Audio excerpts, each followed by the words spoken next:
Welcome to the Voices of Humanity at prconnectionsradio.com, the voice of new media.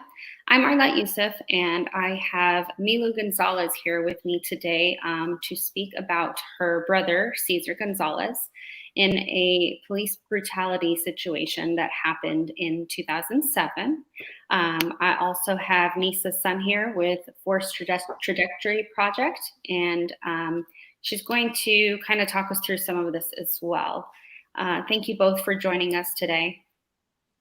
Thank you. Thanks for having us. Perfect. Thank you for having me. Of course. Milu, it's a terrible story, and I know there was not too much coverage on it, given the time of this and also just the way things were handled back then. We didn't have so many movements as we do today. If you could please tell me about your story and just let us know how it happened. Yeah, definitely. So this happened back in 2007. It was in the middle of summer. It was towards, I wouldn't say the middle of October, because he passed away September 13th, 2007. There are some details that are still unknown. So him and my family are from Las Vegas, and he ended up in Baker, California because his car broke down. And what we know is that he walked into a Starbucks, he asked for some water, he asked to rest there for a little bit, and he did. He left the Starbucks, he came back, he was not in the right state of mind. He asked to use the restroom, and then he was in there for a while, and the ladies that worked there were concerned, so they checked up on him, found out that he was passed out on the floor from being in the heat for so long. So they called an ambulance, and an ambulance came along with the police. They helped him get refreshed. They searched him to make sure he was okay. And what the police said is that he denied help from the ambulance. We're still not sure about that because we couldn't find more information on that for some reason. So they didn't take him. He stayed there. He left the Starbucks, was walking around Baker, California. I'm guessing trying to find some help. He didn't have a cell phone with him at the time. Not really sure why. And the next thing we know is that there were people calling the police saying that there was a man with no shirt trying to wave cars down. So then the police responded. We're not sure what was going on. It's still unclear, but it seemed like he was asking for help or something like that, waving cars down. They called the cops. The cops showed up. I believe it was the same cops that had talked to him before at Starbucks. And they chased him down. I'm not sure why there was a chase to begin with, but they started chasing after him. My brother was unarmed, and they knew that he was unarmed because they had checked him when he was at the Starbucks. So the only thing that the police report really said is that when they were chasing him, he was throwing rocks at them. Well, at him. It was one to begin with, one cop chasing him. And then the cop caught up to him, beat him to the ground. An off-duty cop happened to be around and helped that cop get him to the ground, handcuff him. At this point, we know that he didn't have any shoes on or any shirt on. We're pretty sure, as from what the story unfolded, he wasn't in the right state of mind. And they left him on the ground. He had no shirt on. This is in the middle of summer in Baker, California, and I believe it was like 113 degrees at that point. So they left him on the ground. Bypassers that later on kind of commented on the situation said that all they saw while they were driving by is him in handcuffs squirming on the ground. And we're guessing it was because 113-degree floor doesn't work for someone that doesn't have a shirt on. And they left him on the floor until the helicopter showed up to pick him up. They put him on a helicopter. They flew him to UMC in Las Vegas, Nevada. And he was there for a month. His legs were completely burned. So he was actually scheduled to get his legs cut off because they were just fried. And a couple of days before the surgery, he ended up passing away because his whole front part of his body, his chest and everything was full of third-degree burns. So all of those just ended up catching up to his body, and he passed away. And that's where he ended up dying on September 13th. We had a court case going for that. We did win the case monetarily, not as much as we were hoping to, because it just really barely helped with what was going on. But there was no punishment for the cop. I went to the court case when the decision was made, and the only thing that the judge said to the attorney from the cop was to tell the cop that what he did wasn't right. He was never suspended. He was never talked to. He was never nothing. They just told him, oh, what you did wasn't right. And that was it. And the case was over. I tried to get more media attention during that time, but it just wasn't as an important subject as it is now. So luckily, I'm very grateful that this is going on now because it's very much needed. But that's kind of where it ended at that point. Wow. I mean, first and foremost, I sincerely apologize for the loss of your brother, and even in that manner, I cannot imagine how difficult that must have been for your family, for you, and of course for your brother. So please accept my condolences on that. They didn't have any answers for you about why any of this took place the way it did. I mean, if he didn't have shoes on or a shirt on, I mean, I'm not an officer, but I would think to try and see if something is, if the person's all there, if something's impairing their judgment, anything. Do you know about any of that? Not that we know of, because since they searched him when he was at Starbucks, we knew that he didn't have anything on him. That's why there was no weapons mentioned or anything. Nothing was on him because they had already searched him when they had found him when he fainted in the bathroom of the Starbucks. Mm-hmm. So it's unclear why he didn't have shoes on. We don't know, where his state of mind was at that point. We know he had been in Baker for quite a few hours with no phone. I'm guessing he didn't have any money because all he was walking into the Starbucks for was asking for water, asking for a place to hang out for a little bit. The girls that were working at the Starbucks, I talked to them, and they said that he was fine, that he wasn't being rude, he wasn't being mean, he wasn't causing any fights or anything like that. They could tell he was dehydrated. They could tell that he was, just trying to cool down. So it's huge gaps going from what happened, how did he get there, what happened after they searched him, and then he was waving down cars, why he didn't have a shirt, where his clothes was. And we talked to the cops to try to get his clothes back, the clothes that he did have on, and they said that they didn't have it. It was never found. It was just loop after loop after loop of, oh, you have to go here, you have to talk to this person, you have to talk to that person, and they never returned anything that was on him at the time. Another thing that we did find out through the girls that worked at Starbucks as well is that the cops had actually showed up to the Starbucks, asked for the videotape, which was the last videotape of him alive, and they took it and they told the girls to not say anything about it, to not mention that there was a tape. And we mentioned this and nothing. No one ever said there was a tape. Apparently there was no tape. Apparently the girls lied and no tape was ever surfaced. We never saw it. And yeah, it was just every time we tried to get more answers, it was always runarounds.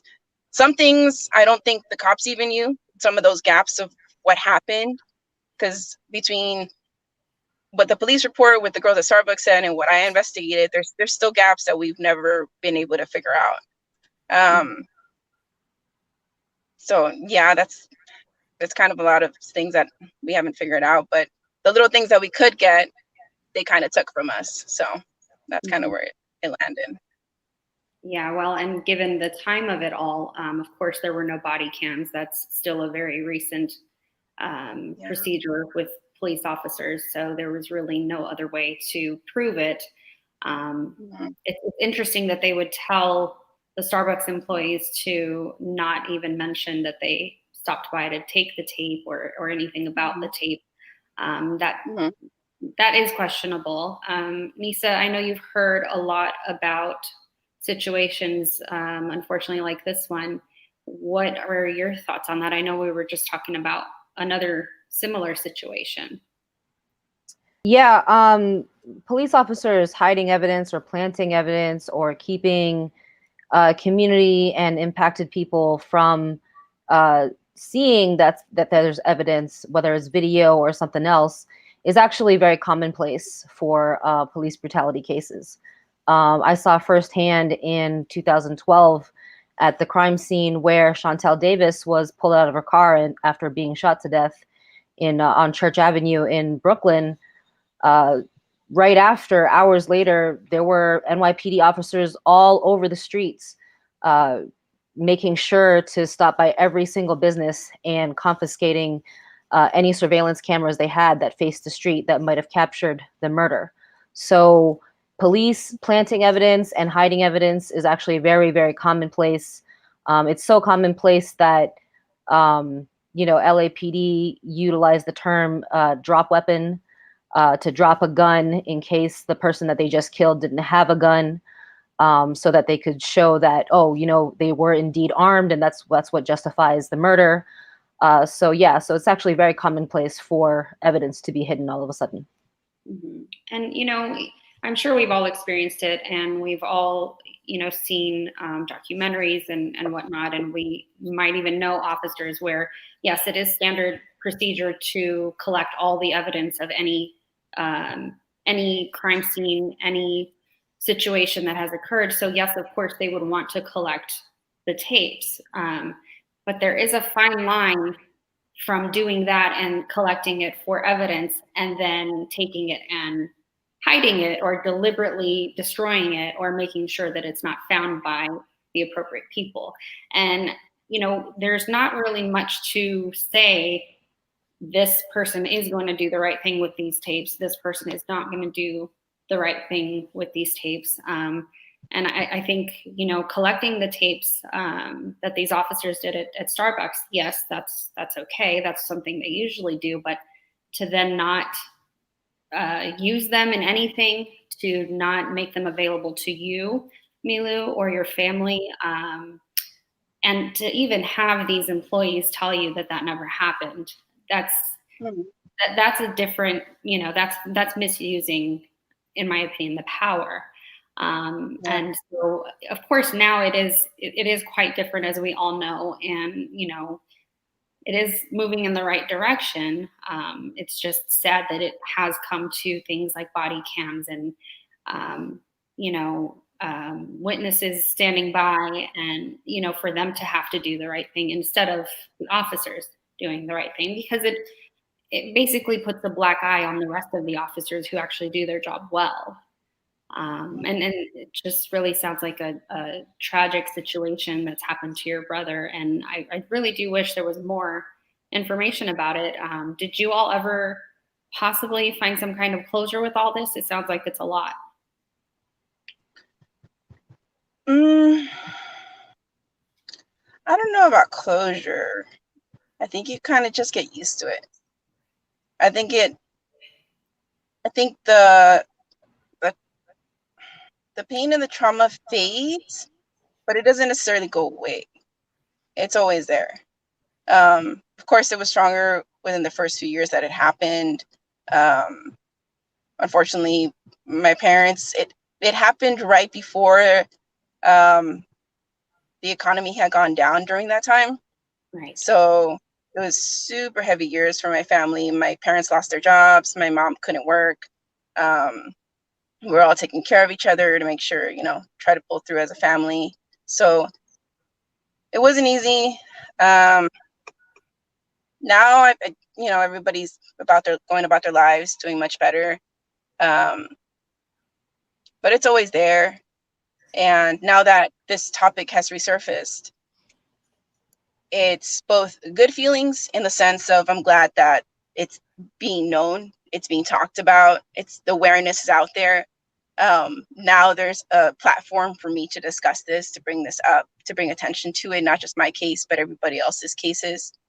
But I wouldn't, for me personally, I wouldn't say it goes away. It just fades, but it's definitely still there. Yeah, I mean, completely understandable. Nisa, with the new technology now, would you say that this situation, had it happened in modern times, I mean, of course, we don't want it to happen at all, but this particular case happening in modern times, do you think it would have played out any differently? Or, you know, how does this new technology help civilians in situations like this? Well, I mean, technology is it's really about who's in control of the technology, right? So we can have, you know, all kinds of surveillance, but it just depends on whose hands they're in. So, you know, in terms of while technology has improved, what hasn't changed at all is who investigates the police. And it's the police that investigate themselves. And so until that changes, we're not going to see a change in police brutality cases and how they result, right? How they conclude. Right now, the conviction rate nationwide for police homicide cases is 0.2 to 0.3% of all cases result in a conviction. That literally means that 99.7% of all police homicides are actually considered justified by the state. So, and that hasn't changed. That's not something that has changed over pretty much the entire history of this country. So until the community learns that in order for us to actually commit to change, to make this change, we have to really stand behind local cases and really know what's happening with our local departments, really paying attention to how police violence is reported and understanding that even the media is a barrier to understanding what's happening, because the media pretty much regurgitates the police narrative, which the police narrative protects the police from being liable, blaming the victim for their own death. And that pattern in and of itself has not changed either. So whether we have body cameras or all kinds of surveillance cameras, the fact that it's still controlled by the police means that they still have the power to protect themselves, and not be in the interest of the community. Okay.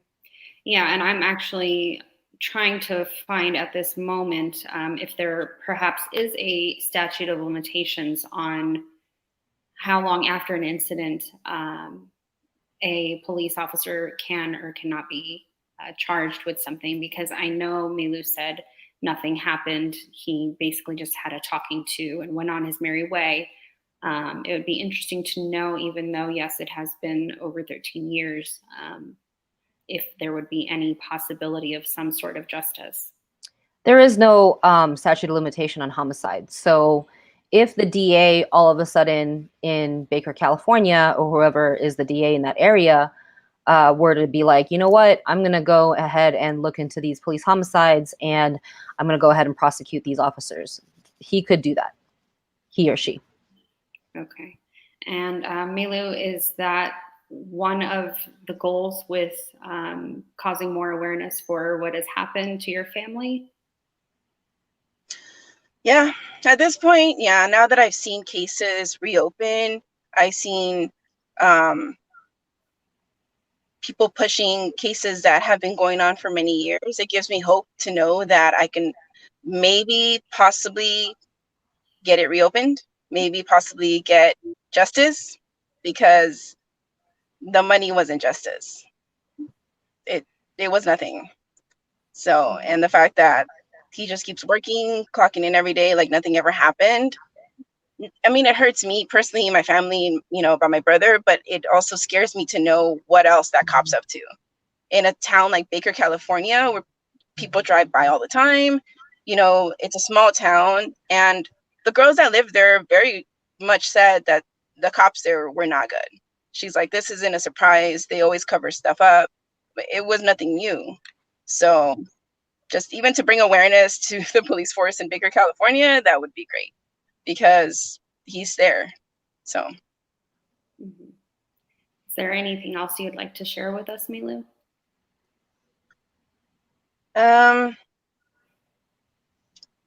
No, I don't think so. I would say maybe I want to say thank you to everybody, to you guys that are pushing this movement forward, bringing awareness.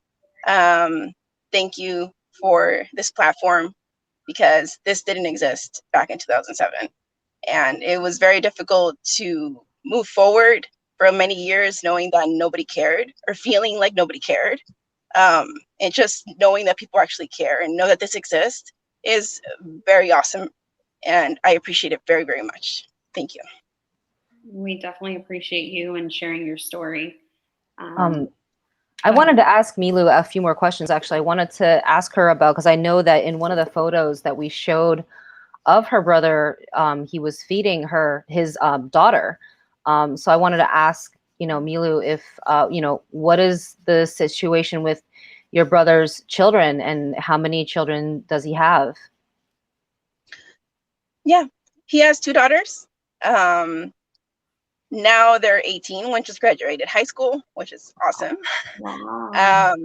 And she's in school to become a nurse, so I'm super proud of her. And then the other one is 17. She's actually graduating high school a semester earlier, so I'm super proud of her too. I think she's going to take a year to travel, so I'm really excited for her. So it's just two of them, but they're doing great. They're some of the strongest human beings that I know, so I'm very proud of them for sure. That's great. And I also wanted to ask you, I know that, you had recently just joined our network, our Families United for Justice Las Vegas network, and wanted to ask you about how that has been for you, and, what do you envision moving forward with this group? Joining the organization has been amazing. It's been something eye-opening for myself because I guess I didn't realize that there was a group for this kind of trauma, is what I would call it.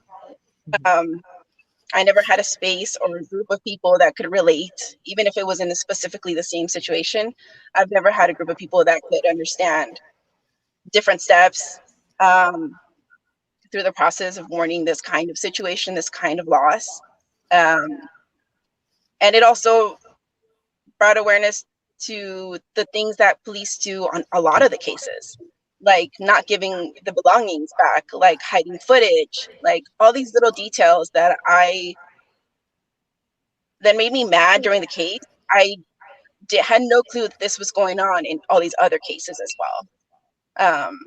So it's very therapeutic, and I hope to use this movement to spread even more awareness, to show people directly from the families impacted what this does, not only to the individual, like a husband or a daughter, but the entire family, how that affects them, how it traumatizes us with police, with authority, with the people that you think are there to help you. Now you see them in a whole different light. So I'm hoping to bring more awareness and bring it directly from the people that are impacted, because I think that is the best resource for people to listen to, because the news, we know it's going to side one way or the other, and it's going to be extreme. It's never going to be as honest as it really could be. Speaking to the families directly, I think that, and hearing the stories from them and the impact from them, I think is going to be a huge thing to start spreading even more awareness to this. That's right. And I actually wanted to ask you about that. Can we spend some time listening to you tell us about your brother? What was he like? What was he, who was he as a person? And what kind of aspirations did he have as a young person, with his whole life ahead of him? My brother naturally was a really nice person. He was always known for being super sweet. He was really funny. He was the funniest out of our family. He had a rough time, I would say, for his more adult life. He died when he was 23, mainly because he was an immigrant. He had a rough time getting work and stuff like that. So that was a little rough, but he still kept pushing through. He did whatever he could. He was there for his daughters as much as he could be. And that point in my life, I was 19. So I was in high school. we weren't hanging out every day or anything like that. He was 23, I was 19, so our age gap kind of, distanced us a little bit, but he was just a funny guy. He was a family guy. He made everything a joke. I think he had different aspirations all the time, things that he would go through. I know he wanted to be a rapper at one point, and I remember making fun of him because I was like, you can't rap, but he kept trying. He tried to be a breakdancer at one point, and he dislocated his knee one time at the house. My mom had to pop it back in. That was terrible.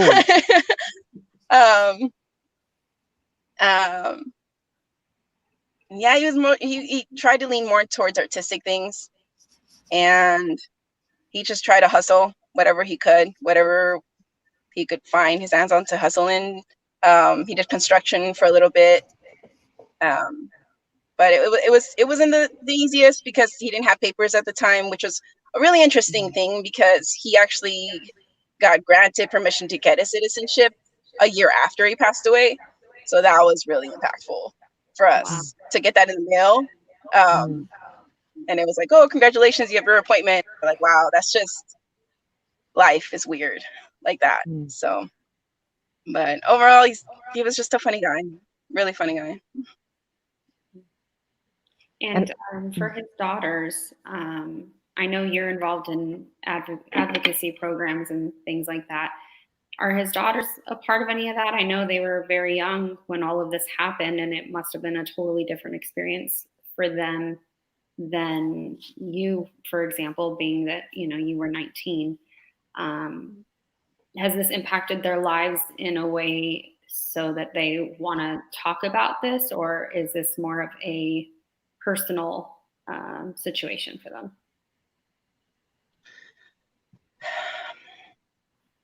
I think one of them tries to be a little bit more distant about it.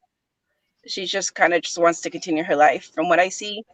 The other has talked to me about, with the younger one, she has mentioned about maybe studying criminal justice because of this situation, which made me super proud because I was like, that is amazing. That would be great to follow this, having firsthand experience with the effects of something like this.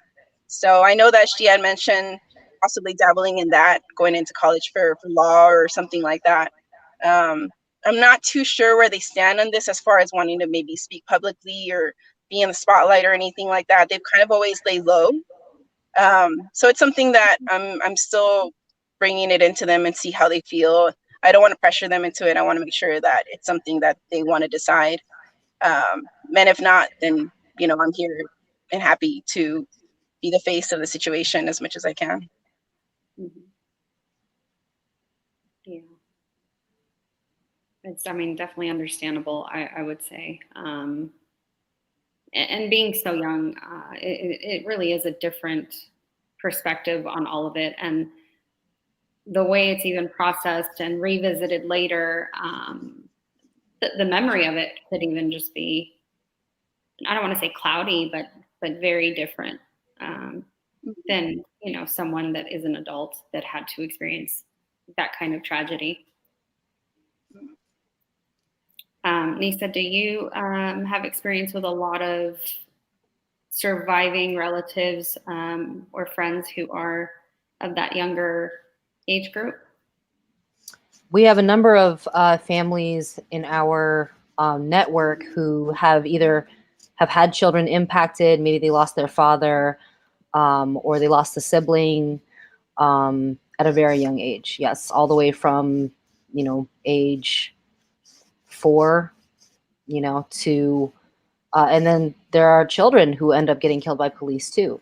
Ayanna Jones was 7 years old when she was killed in a no-knock warrant raid, very much like Breonna Taylor in Detroit, Michigan. So, it's extremely difficult. It's an area of trauma that is not really looked at.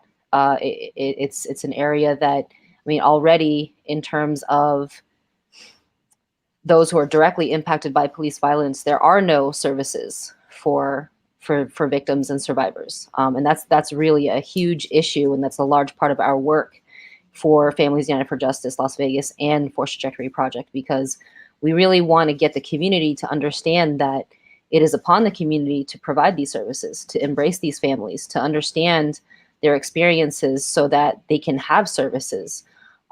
Whether or not their loved one was, involved in criminal activity, or, their life was, justified by the state, their homicide was justified by the state. That doesn't really matter, because it's like the whole idea of, like, should someone be penalized or punished for the crime of someone else, right? And so it's like, well, if that were the case, I mean, we already that's been very clear in our government that, people have the right to due process, and it's not right to punish those who are related to that person. Again, I'm not implying criminality on the victim. I'm just saying, regardless of that, the family shouldn't be punished. And so there's a lot of celebrities out there, and there's a lot of, public profile, high public profile people who claim to care about this issue and have the means to create nonprofits and funds to go to impacted people, but yet that hasn't been created, despite the fact that this has been in national news for years now, on and off again every decade, in waves. And, we really need to change our strategy as a country on dealing with this issue and approaching it in a more humane way and a more effective way, where our people can actually get treated. Because at some point, we're all going to get impacted. I mean, it's state sanctioned violence is a real thing, and it's really impacting a lot of communities in very hyper ways. Mass incarceration has increased exponentially over the last several decades. There's so many prisons. They're saying that prisons create jobs. It's creating corrections officers. It's what it's doing. It's creating that dynamic of corrections officers and prisoners, which is not a healthy dynamic in any sense of the word. So, at some point, as the so-called wealthiest and the most free and democratic society, we have to question, why is it that we have so many people locked up in cages, in comparison to other nations that are comparable, such as Britain, Canada, France, Japan, etc. Mm-hmm. Now, they were starting to address private prisons. Isn't that correct? They were trying to say privately owned prisons must be done away with. Are you aware of any of that? Yeah, I mean, private prisons, obviously the privatization of prisons isn't good, because that means that, in terms of budget, doesn't have to be transparent. But in Nevada, we don't have any private prisons, yet we make a lot of money off of prisons. So whether it's public or private, I mean, it doesn't necessarily matter. It's really about, why are we creating more prisons when the crime rate isn't going up? In fact, it's been going down over the last several years. So what is this really all about?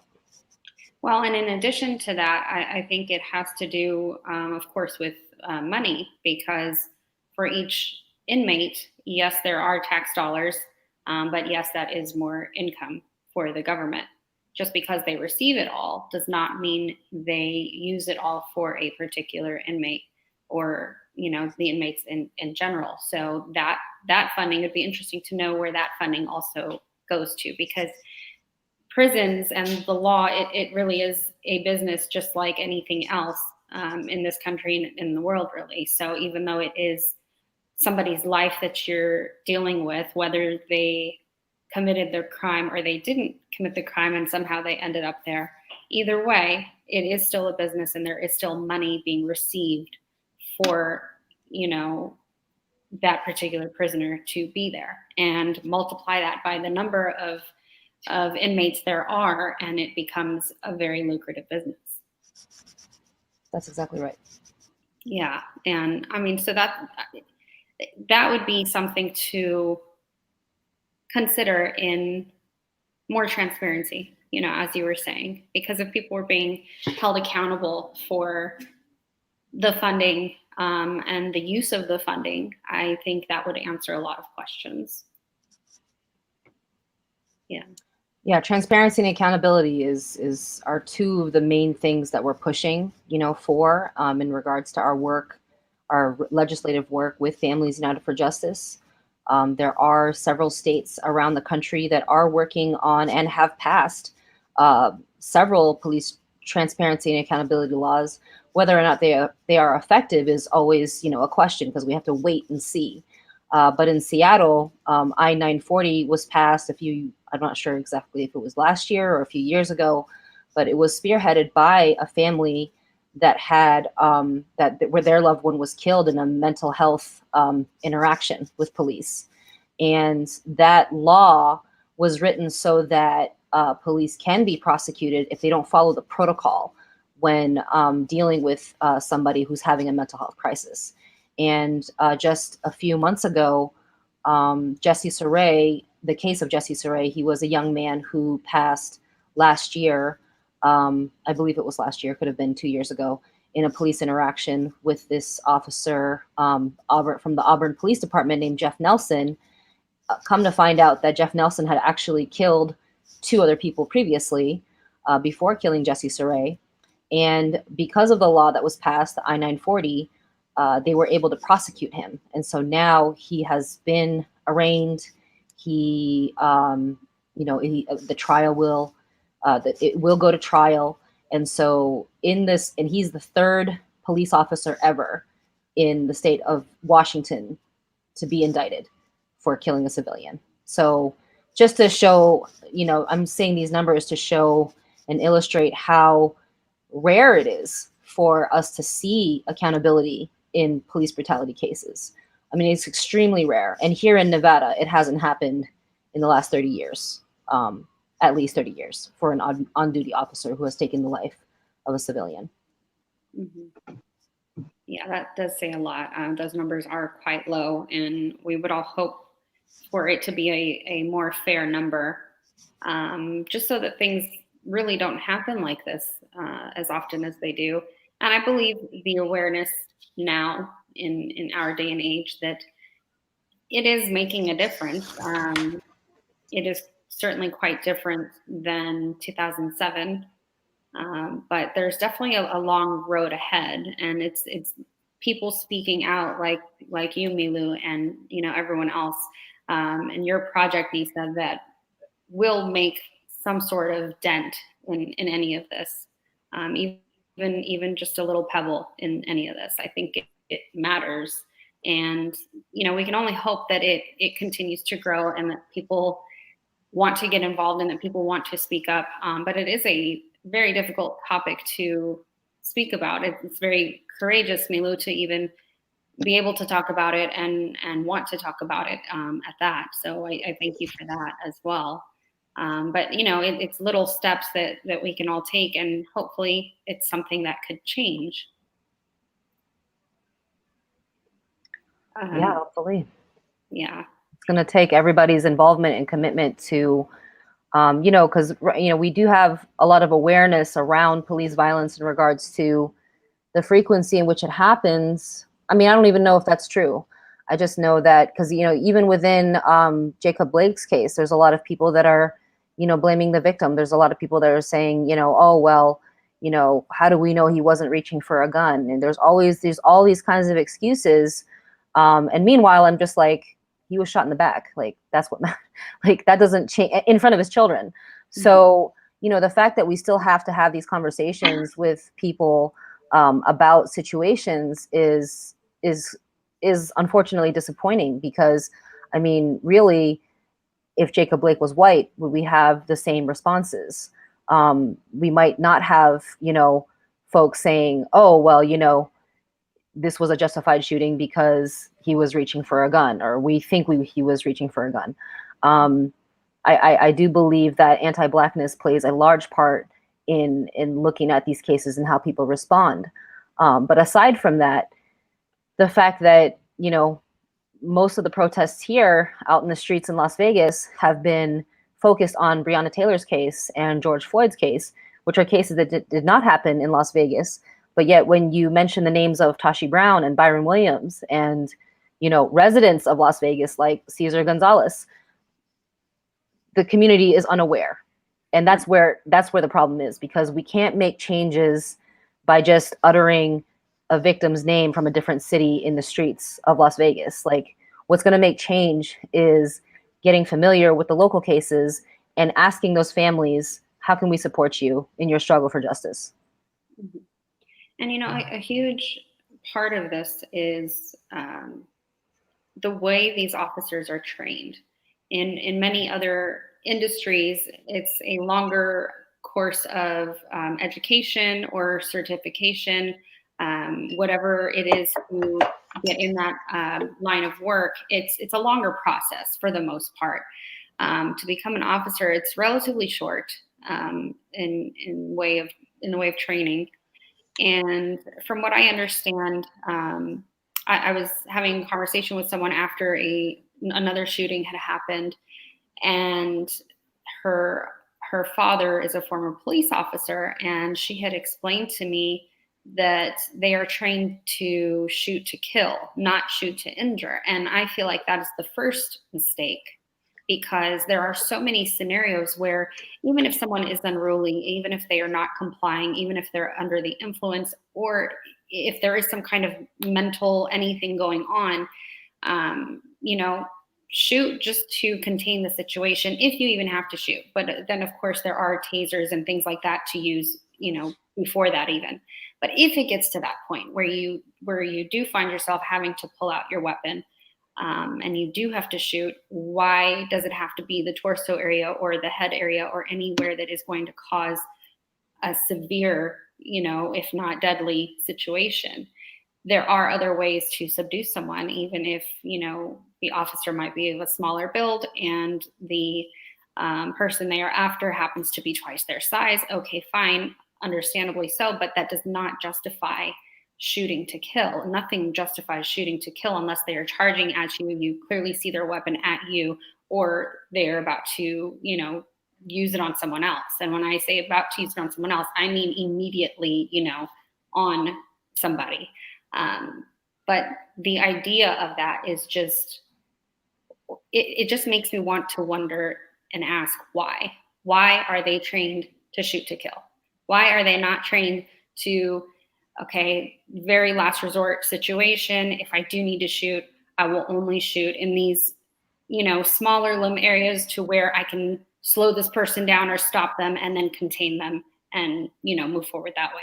That's, in my opinion, a first step that could widely change the way these situations end up. Milu, you have anything to say about that? I agree. I think that one thing that I'm not sure if it's 100% what it is, but I had heard that in Canada, officers have to get a degree to become a police officer, because they study like mental illness, and they study all these things that they're going to have to approach as a police officer, which is not even close to anything that officers get taught here.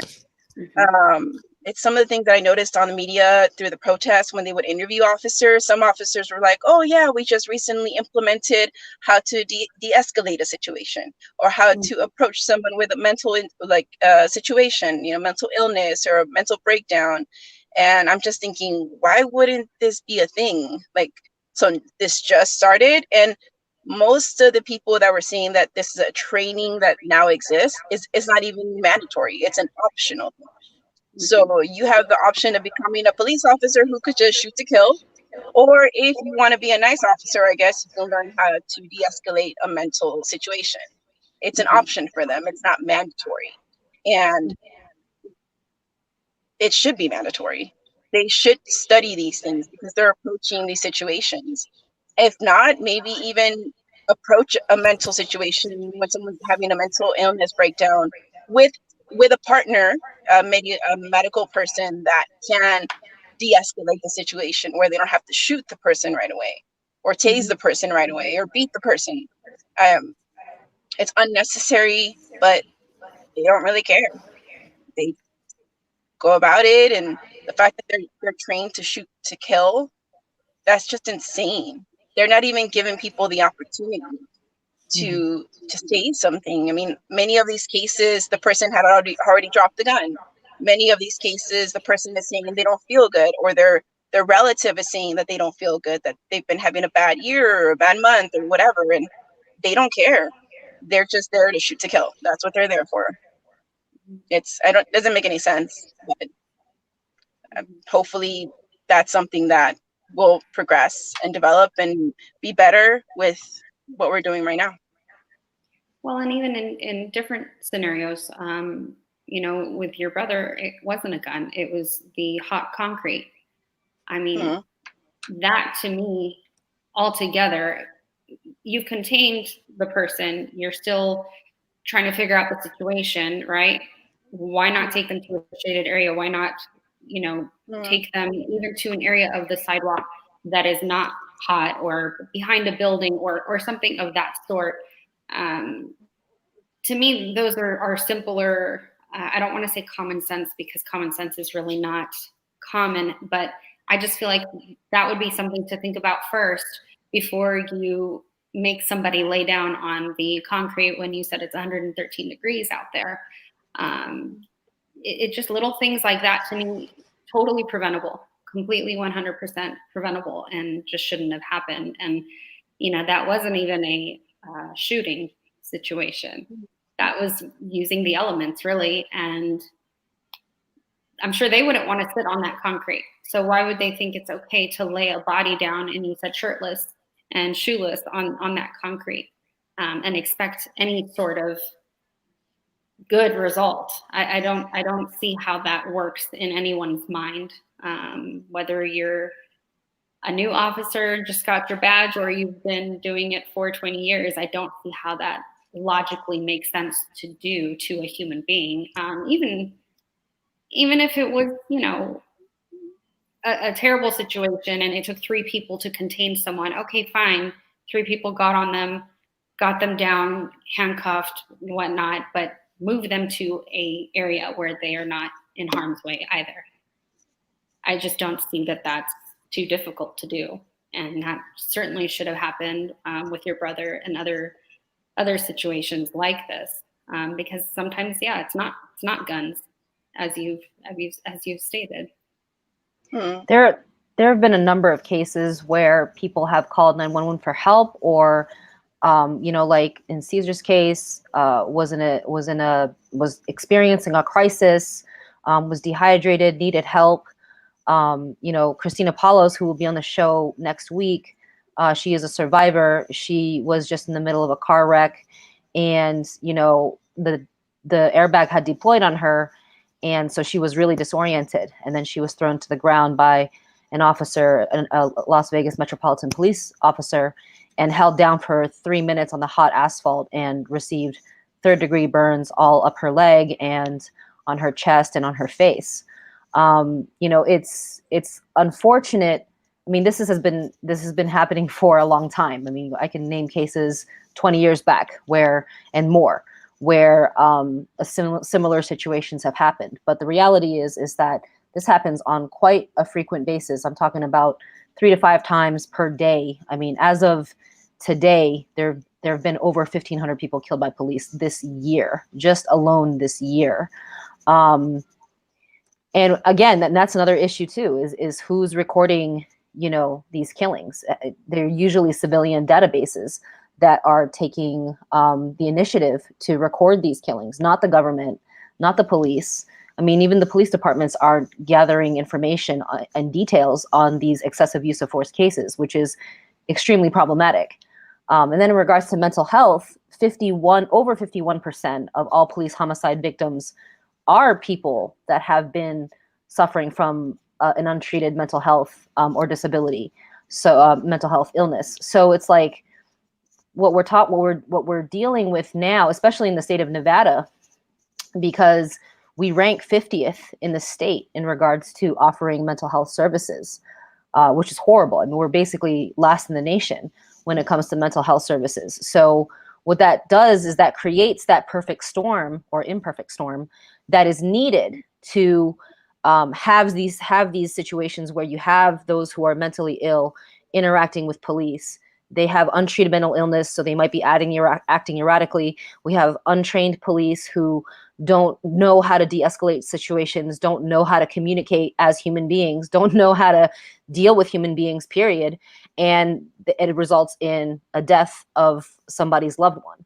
And that's happened actually several times in the last month, or last few months. Since May, there have been at least 3 killings here in the city of people who are suffering from mental illness who have been killed by police.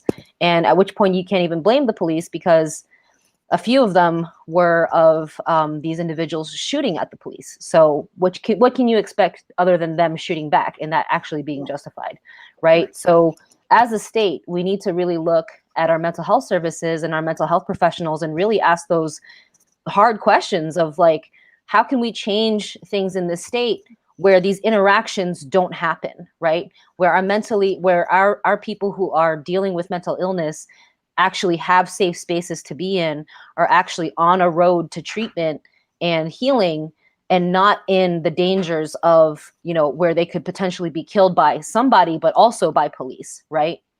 And then in regards to the training about with police, the shoot to kill mentality, I mean, police are trained to be completely hypervigilant. And I think people don't realize that how police departments operate is very paramilitary.